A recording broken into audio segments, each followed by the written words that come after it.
Let's talk about money, where people have bought into the wrong property. I'm going to try to go through all the lies, or the market of a 2-year flip is long gone. Assalamu alaikum and good morning from Dubai.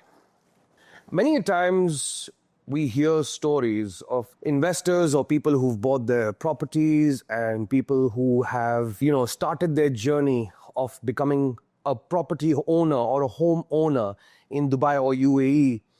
But there, let's be honest, have been some mishappenings there where people have bought into the wrong property, where people did not calculate their liquidity, where people thought it would be easier just to flip. And because of these misrepresentations by multiple real estate brokers in Dubai, we have heard that there have been issues. Now, what I am going to do here for you today is we're going to go through all the lies. I'm going to try and complete and address everything that I have put down. And we're going to try to go through all the lies or the misrepresentation that happens in this market. And these lies actually sound smart, but you need to understand what goes on behind. So I'm going to help you look through the wordplay that these people do. So number one, people get confused between ROI and ROE, which is ROI is return on investments and ROE is return on equity. Now, what is the difference between these two, right? You will find multiple people saying that, oh, you're going to make 50% on your ROI. ROI means the total value of the property. So say, for example, you've bought an apartment, which is 2 million dirhams. If you are calculating ROI, it has to be calculated on the total value of that specific apartment, which is 2 million dirhams. However, if you buy this apartment in an off-plan stage, which means you have probably paid 20% as a down payment, 4% as DLD, which is the Dubai Land Department fees, a few thousands in Uqud, which is a pre-title deed, and then you will either pay 5% every 3 months, 10% every 6 months, or 1% a month. There are multiple payment plans available. Say, for example, you've paid 50% of this apartment that you bought, which is still under construction, which means you've paid 1 million dirhams. In this, the 1 million dirhams is called the equity paid up. So when you look at selling this apartment while it's under construction, then if you sell it at a total value of approximately 2.5 million dirhams, you've made 500,000 dirhams on the total value. However, how much have you paid? You've only paid 1 million dirhams, which means you have made 50% ROE. The ROI, which is the total value, you've made only 25%. This calculation is thrown around very loosely in this industry. So understand your numbers before getting into anything. The next point kind of takes me along is the 2-year flip. Now, let's be honest. The market of a 2-year flip is long gone. I always tell this to my clients. The best time to invest in Dubai real estate was yesterday. The next best time to invest is today. We can't go back in time. However, we can make some informed and well-calculated decisions today.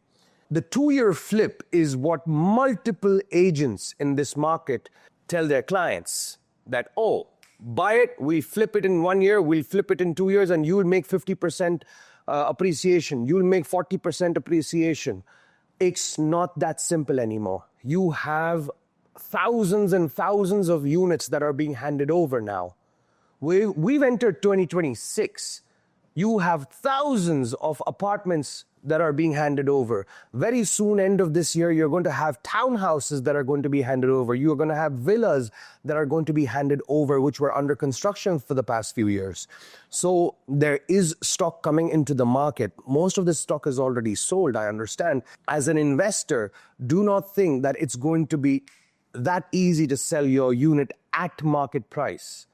For example, if you've bought an apartment in a few towers, like in a tower, please understand, a tower will have 400, 500, 600 units within that tower. You're not the only property available for sale. Please understand that. The best time to flip or resell your unit in the market, especially when it comes to apartments, is one of the three. The first peak of appreciation comes a few months, which is 3 to 6 months before the handover. That's when a lot of end users or homeowners want to buy because they want to move in fast. Second, that is also the time where some investors who want cash flow will buy and wait for just a few months and put that up on rent as soon as it's ready. The second peak comes in during handover in terms of appreciation for this property. And the third and the highest peak in the value comes in once the entire property or that project is absorbed. What do I mean by absorbed? Where people have come and started living in the community or in the building or in the project or in the tower, where the complete tower is absorbed, whereas all the units have been sold. No units are still available with the developer. Point number 3, the view. Every single property, almost every single property with a decent height and a few floors high up, you're able to see the Burj Khalifa. Let's be honest, the Burj Khalifa is the center of Dubai. Everyone wants that view of Burj Khalifa. Multiple properties have been sold with the promise of the Burj Khalifa view. However, investors have not done their homework about the plots in front of this tower, which these plots are in between the Burj Khalifa and their property. So please understand, when you are buying a property, a view does not last forever, especially in this high-speed growth environment and this high-demand environment of Dubai. You're not going to have that specific view forever unless you've done your homework, or you're buying something which is a canal front property, or you're buying something which you know that there is no plots in front of you. So make sure you get your consultant to do that homework about the plots around. Now, that's the difference between multiple consultants and our consultancy firm. We don't just tell you, we don't give you a brochure. We don't just forward you the brochure. What we do is we actually make a report for you. We study the entire area before we make these in-house reports. We make our in-house reports. So if you guys want to see area specific reports, just comment report below, mention an area. If we do have that report, we'll send that over. If not, me and my team will make that report for you and we will publish it. Now, moving on. Fourth, risk assessment. I am going to be as straight as possible. I'm not going to throw around jargons. I'm not going to be very complicated here. I'm going to speak in layman's terms. Risk assessment. What is the biggest risk when you are investing in any investment? The biggest risk is the loss, where you can potentially lose. The worst risk is where you lose everything. That's the loss, the worst loss. Apart from that, when it comes to risk, there are multiple factors that you can look into. Like I said, I'm going to speak in layman's terms. This is for people who want to become investors and who do not know much about investing in this market, especially this high-speed market. Your risk kind of ties into which property you are buying. And which property you're buying ties into your motive of buying.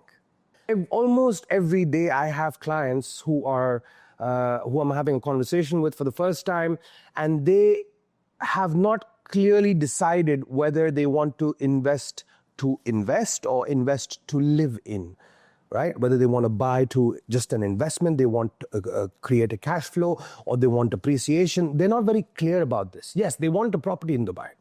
What I do specifically is I try to first clear the fog. And what we do is we first make a roadmap of exactly what they want to do before we jump into properties and before we jump into developers, before we jump into areas.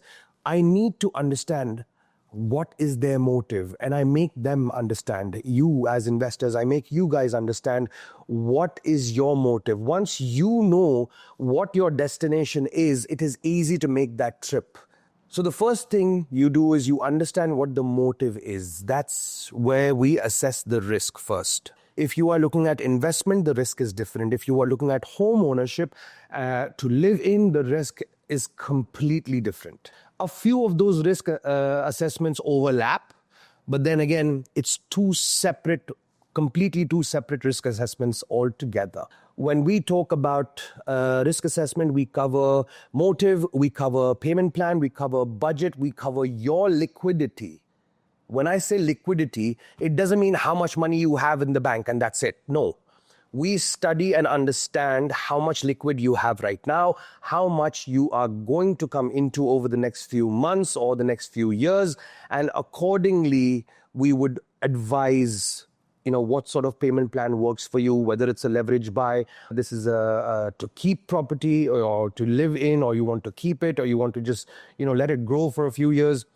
All of this comes within the risk assessment. So we have a checklist of risk assessments for both these type of clients, and we also have a third risk assessment checklist where we kind of let both these motives overlap, investment plus potentially want to live in it. So the risk assessment is completely a different topic here, right?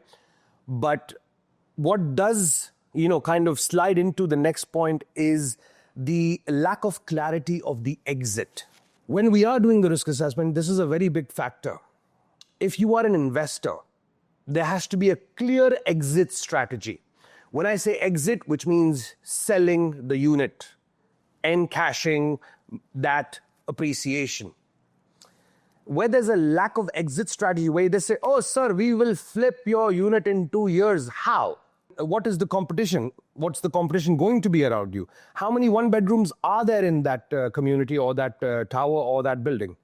How many two-bedrooms are there?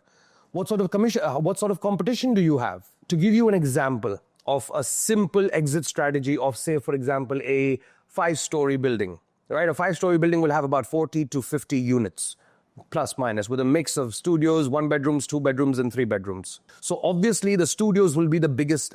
Studios and 1-bedrooms are going to be notoriously high. The number of these units is going to be notoriously high. So if you have invested in this, you have a higher competition. Like, say, for example, 40% of the building is going to be studios and 1-bedrooms, or 50% of the building is going to be studios and 1-bedrooms. So which means 50% of those investors at that specific building are your competition. This is immediate competition.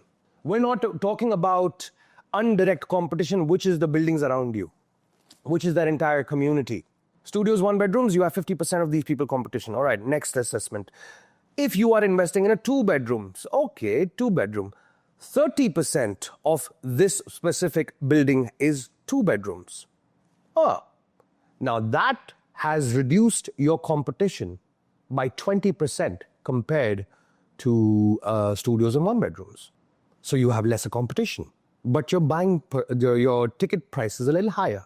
However, your appreciation may be higher because, again, there is a lack of 2-bedrooms in the market. Then we look at 3-bedrooms, which is a little bit higher on purchase. When we also look at the price per square feet, the price per square feet goes down as the apartments get larger. That's one aspect we can talk about a little bit later, price per square feet, but now I'm talking about exit strategy. So, okay, now you've invested in a 3-bedroom. 3-bedroom is only 20% of that specific building is 3-bedrooms. Okay, significant reduction in your competition, which means getting out will be easier because there is a lack of supply in that specific building, and in turn, lack of supply in that entire area. This is just an example of an exit strategy. We can apply similar strategies to townhouses. We can apply similar strategies to villas, mansions, floors, We've done it all. Let's talk about money. Liquidity. We hear this term flexible payment plan like every day. Where if you have looked at a few videos of different realtors and real estate agencies and developers, they say it's a flexible payment plan. But let's be honest, it's not as flexible with multiple developers. When it's fixed, it's fixed. And what you need to understand is if you do not adhere by those payment plans, there's a fine that is imposed on every delayed payment. This, I am here not to scare you, but I'm here to make sure you know what you're getting into. Because usually you find this out when you are about to sign the contract.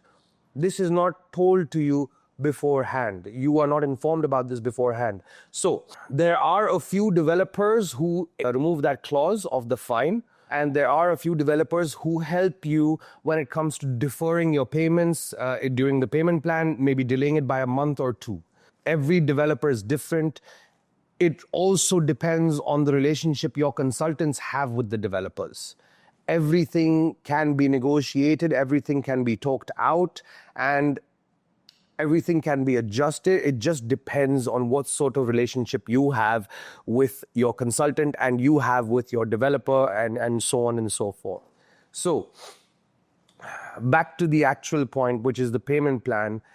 You need to understand what your liquidity state is. When I say liquidity, we're talking about payments that you have to make as a down payment, the DLD, which is the Dubai Land Department payment, the Uqud, which is the pre-title deed payment, and then you're going to have monthly payments with certain developers, or you're going to have quarterly payments, or you're going to have half-yearly payments. Understanding that specific payment model and correlating it with your income stream. I mean, if some of you have the money in your bank, that's a different story. We're talking about people who are running businesses. We're talking about people who get lump sum payments on and off in terms of from their businesses, or even people who are in jobs and get paid a salary and they have some bonuses coming in on a yearly basis or a half-yearly basis or things like that. So correlating your payment plan with your income is very important before you sign the dotted line. So we also have a cash flow analysis that we make in the report when we are talking about your specific payment plans. Now we've talked about risk assessments, we've talked about analysis of cash flows and everything. Now let's change our attention a little bit towards the wordplay. That multiple people or multiple realtors in this industry use, how they overplay or they over-index a certain demand. I'm going to give you an example. When we're talking about a certain luxury type property or a certain luxury project, some people are overplaying, say for example, the metro that's going to come up nearby. You know what I mean? When you're talking about a one bedroom, which is approximately 1.9 million, and if someone can afford to buy that, do you think that they would need the metro? You know what I mean? Yes, their maids can need the metro, their house help can need the metro, yes. But I'm just giving an example here where certain landmarks are treated like anchors of the area. You know what I mean? When we talk about anchors, the Palm Jabal Ali is an anchor. The Al Maktoum Airport is an anchor. The Etihad Rail is an anchor. The Creek Tower is an anchor. The Dubai Islands Mall is an anchor. These are anchors. These anchors, what do I mean by anchors? Anchors don't only create jobs in the area, don't only create attractions in the area, but they add to the GDP of that specific area. These are anchors. Dubai Burj Khalifa is one of the biggest anchors of this region. These are anchors. Certain projects or certain things are landmarks, right? Landmarks. A metro is a landmark, all right? You have, now if we're going to Jeddah, we say Al Jeddah metro station. It's right next to this. It's right next to, that's a landmark. It's not an anchor, right? So understanding the differences between a landmark and an anchor is very vital to understanding the kind of growth your property will see in appreciation. if we are also talking about, say, for example, a few years ago, there was an entire bus stand that was established in Oud Mehta. I'm talking about Old Dubai, near Old Dubai. That helped that entire area's property prices to go high. And I'm talking about rents, I'm talking about nearby ownerships. Then, for example, a new mosque being introduced in a certain area, that's a landmark in that specific area. Now, for example, a mosque is also a landmark to an area. Now, let's talk about a certain public garden or a municipal garden in an area. That's a landmark of that specific area where it helps the area attract more people. And it also, like I said, adds to the GDP, but it will not add like the anchors will add to the area's GDPs, right? There are different levels. So overplaying the landmarks versus anchors, just be aware of that. We've spoken about risk analysis, we've spoken about cash flow, we've spoken about over-leveraging anchors. Oh, leveraging, all right. Now, this is from a client, right? A very recent client, actually. And this client has almost become like a friend. He was asking me about a few words and jargons that we use. And when we talk about leverage buy, when we talk about over leveraging. So let me talk a little bit about the meaning of leverage in this specific context, which is real estate and property purchase and property sales and things like that. When we talk about a leverage buy means now, for example, a property has an 80-20 payment plan, which means you're going to pay 80% during construction and 20% on handover. These type of properties, they're like 75-25, 80-20, 90-10. These are not leverage buys. These don't give you the leverage. These give the developer the leverage because they're probably selling something that has higher brand value, higher quality. They are very confident in the growth of the value of that area and that project and that property. So they have the leverage here because they have the brand value. They have their anchors sorted out in that specific area or that project. Now, if we're looking at other projects, we shift our attention towards payment plans. Say we talk about a 50-50 payment plan or 40-60 payment plan where you're paying 50% during construction or 40% during construction and the rest on handover. This becomes a leverage buy for investors. I'll explain how. You don't need to pay a large amount. You're paying 40% or 50% during the construction, out of which 20% you've probably paid on as a down payment, right? So that pressure on you reduces where you are only paying another 20% or another 30% over the next 2 years probably, because if you've bought it at early stages of construction, which means you're probably going to wait for 2 years while it is under construction. What happens here? Many will say, we still have to pay it when it's ready. Yes, you do. However, you can leverage this. Now, this is where I correlate my first point, where people usually want to sell their units around the handover time or a few months before the handover, where either cash flow investors come in or whether homeowners come in to buy said properties, which means the first investor has paid 40% or 50% from his pocket, waited close to handover and sold the property and still gained a good ROE as my first point, which is our return on equity. And he's made a decent return on equity on his property and on his investment, and he's gotten out. That is one type of a leverage. Second, if you want to keep the property, but you do not want to spend more money from your pocket, certain properties, not all properties give you this, what I'm about to tell you, but certain properties where you can get an Islamic finance or a regular finance or a mortgage on your property. Let the bank pay for that 50%, because if you've paid 50%, it's easier for you to get the mortgage, whether you are a citizen who live and work here or whether you're an investor internationally.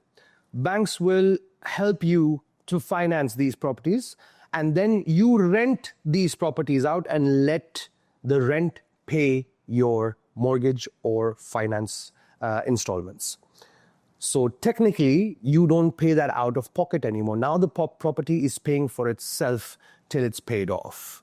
These are leverage buys. So if you are following this model, there are multiple investors in the market who follow this model and they multiply their properties. So instead of paying that 50% from pocket, they finance it and then they collect money for their next investment, their next down payment, and that's how they keep building their portfolio. If you basically want to get more information on leverage buys and want to understand the calculations, just put it down in the comments or DM us, and we'd be happy to set up a call with you. We'd be happy to set up a conversation with you, and we can walk through your finances, and we can understand what your goals are, what your motives are, and we can guide you and advise you where you fit in and how your journey should be mapped.